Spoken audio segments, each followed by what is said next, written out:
Hi, it's Nick Robinson up here in Sheffield.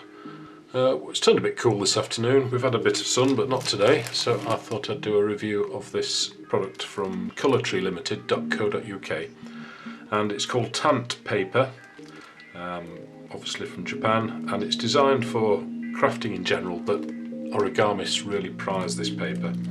You get 100 different colours, so no duplicates of any colour.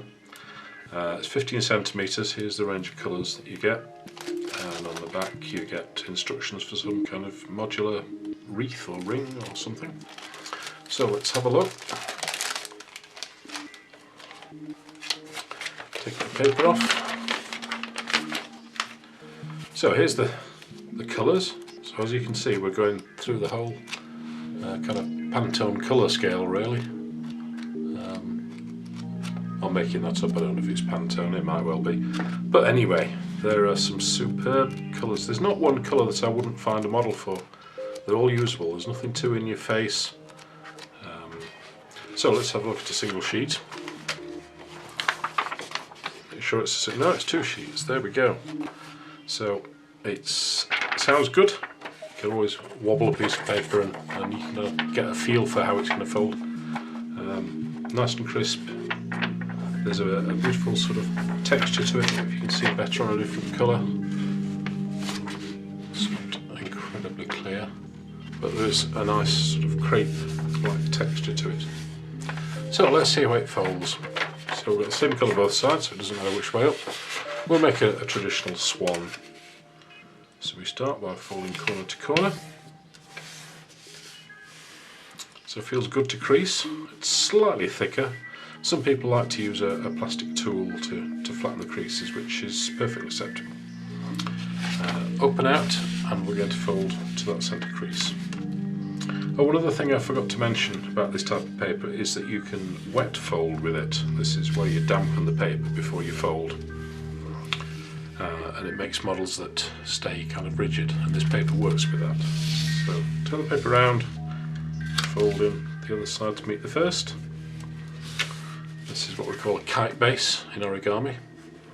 Now we're going to flip the paper over and turn it round. I always like to fold away, so I rotate the paper so that I can do that. So you see the middle crease here, we're going to fold this outside folded edge to the middle crease. This is the tricky part, getting a nice sharp point. It's hard to do, and some papers kind of tear, frankly. Turn the paper around and repeat on the other side. So you've got to hold the paper and put it where you want it. You can't just sort of press it into place. You've got to get a bit more intimate with it. See how kind of a point we can make here. I might do that in the air to try and ensure a nice point. I mean, I'm not a very good folder anyway, but Tant paper is really suited for models that are complex because it's strong. This little triangle here that you see would be the other side of the colour, the other colour, if it was colour on both sides. Right, so now we're going to take the sharp point and fold it all the way back to the top point. Don't make a firm crease here because we're going to change that crease anyway. That's going to be the neck of the swan, like that, so you have to decide how far you want the head. So fold the head back down to a suitable length. Then take your whole model and put a mountain fold down the middle. We'll fold it in half underneath. So I'll show you that sideways. Don't worry about flattening everything because we're going to pull things out a little bit. And we're going to start with that now. We're going to take this neck and pull it out. We've got to sort of induce a curve there, really. And when it's facing at a good angle, somewhere kind of like that, we're going to flatten the paper down, and it should stay in that position. You can pull it to a new position, make a new squash if you wish. Do the same with the head. Hold the neck, pull the beak out to whatever angle you want, then this bulgy bit at the back, we just squash. That's the model finished. You can do a lot of little refinements. I like to just sort of hold the beak, hold the head flat, and then squash the beak flat in the other direction. You get a kind of a rounded beak. You can do various things to make the body more three-dimensional. Sort of start going like this maybe.